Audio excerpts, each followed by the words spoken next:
State Department sources claim that serious wrongdoing by officials, including an ambassador, has been covered up. Senior correspondent John Miller's back. John, good morning.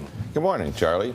Some of the State Department's own agents are charging that investigations were manipulated to protect careers or to avoid scandal. At least one is charging when they investigated a series of cover-ups, it was covered up. The Diplomatic Security Service, or DSS, is the State Department security force. They protect the Secretary of State, U.S. ambassadors overseas, and investigate misconduct by State Department employees. But according to an internal State Department Inspector General's memo obtained by CBS News, some of those investigations were influenced, manipulated, or simply called off. The memo cited 8 examples. Among them, in Beirut, allegations that a State Department security official engaged in sexual assaults on foreign nationals hired as embassy guards. Allegations that members of former Secretary of State Hillary Clinton's protective security detail engaged prostitutes while on official trips in foreign countries, and that the problem was endemic. In Baghdad, information that an underground drug ring operating near the U.S. Embassy supplied State Department security contractors with drugs. Aurelia Fidenison was an investigator for the State Department's internal watchdog agency, the Inspector General. We also uncovered several allegations of criminal wrongdoing in cases, some of which never became cases. In each case, DSS agents told the Inspector General's investigators that higher-ups told them to back off.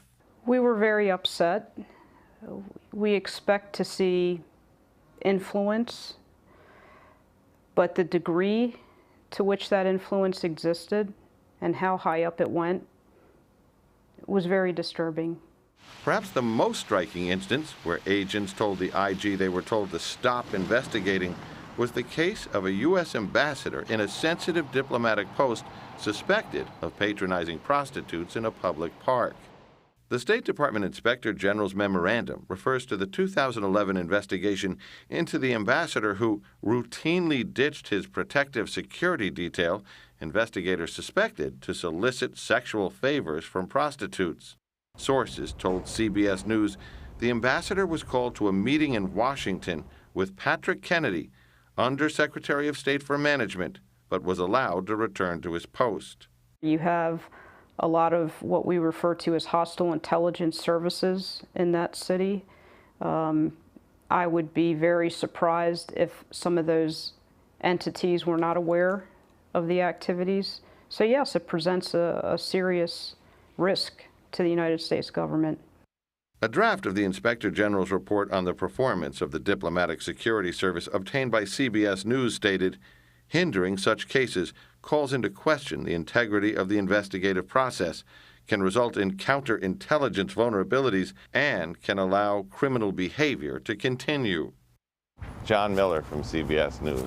We tracked down Mike Politz, now retired. He was a senior agent at the Diplomatic Security Service. He was involved in one of the cases mentioned in the IG's memo, where the order came to stop investigating. Who told you to stop? Well, I got the information through my DS channel, but it came from somebody higher than DS, I'm sure. According to Fidenison, when a high-ranking State Department security official was shown a draft of their findings that investigations were being interfered with by State Department brass, he said, "This is going to kill us."